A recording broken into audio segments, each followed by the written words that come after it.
history remembers only a handful of people whose names became symbols of freedom. William Wallace is one of them. For centuries, his story has inspired books, poems, and films. To many, he is the fearless warrior who challenged England's mighty king. But behind the legend lies a far more fascinating true story, one shaped by political chaos, foreign occupation, and a nation struggling to survive. This is not the Hollywood version. This is the documented history of the man whose courage helped change the future of Scotland. In the late 13th century, Scotland was far from the peaceful country many people know today. It was a kingdom filled with powerful noble families, ancient traditions, and fierce pride. Yet beneath the surface, uncertainty was growing. King Alexander III had ruled Scotland successfully for decades. His reign brought stability, prosperity, and relative peace. However, tragedy struck unexpectedly. In 1286, Alexander died after falling from his horse during a stormy night. His sudden death left Scotland without a clear adult heir. The only remaining heir was his young granddaughter, Margaret, known as the Maid of Norway. She was only a child and lived outside Scotland before she could even be crowned queen. Margaret died during her journey to Scotland in 1290. Her death created a dangerous power vacuum. With no obvious successor, several powerful Scottish nobles claimed the throne. The kingdom stood on the edge of civil war. To avoid bloodshed, the Scottish nobles turned to Edward I, King of England, asking him to help settle the succession dispute. Edward accepted, but he had ambitions far beyond acting as a neutral judge. Edward demanded that the Scottish nobles recognize him as the supreme overlord of Scotland before he would make any decision. Many nobles reluctantly agreed. Eventually, John Balliol was chosen as King of Scotland in 1292. However, Edward never intended to treat Balliol as an equal king. Instead, he treated Scotland like a dependent territory. He interfered in Scottish politics, demanded taxes, and expected Scottish soldiers to serve English interests. Resentment spread throughout Scotland.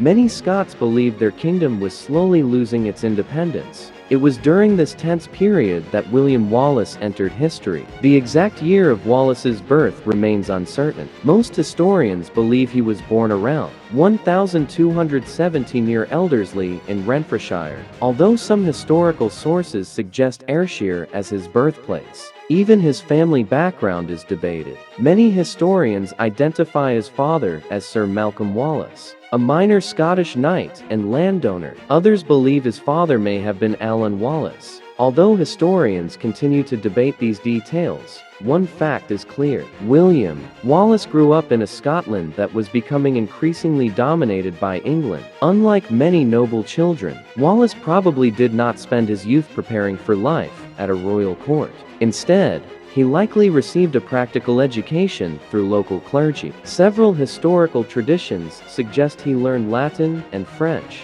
skills that were unusual for many young men outside the highest levels of nobility. This education may later have helped him understand politics, diplomacy, and military organization. At the same time, Wallace grew into an unusually tall and physically powerful man. Although later stories exaggerated his height, historical accounts consistently describe him as larger and stronger than most of his contemporaries. His size alone made him a striking figure, but strength would not be enough. Scotland itself was changing rapidly. In 1296, King Edward I launched a full military invasion. English forces captured important Scottish towns with remarkable speed. One of the bloodiest events occurred at Berwick-upon-Tweed, where thousands of civilians were killed after the town fell. The massacre shocked Scotland. Soon afterward, King John Balliol surrendered to Edward. Balliol was stripped of his royal authority and taken prisoner. Scotland effectively came under English control. Edward removed important Scottish symbols of sovereignty, including the famous Stone of Destiny,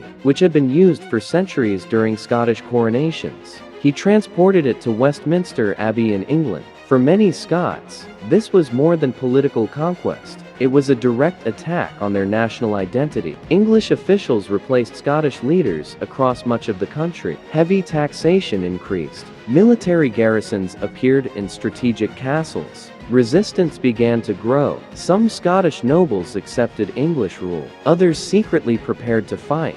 William Wallace was still a relatively unknown man. No one could have predicted that he would soon become the face of Scottish resistance. The historical record becomes less certain during this period. Later traditions claim that Wallace personally witnessed English abuses against ordinary Scots. Whether every story is accurate remains impossible to prove. However, historians agree on one important point.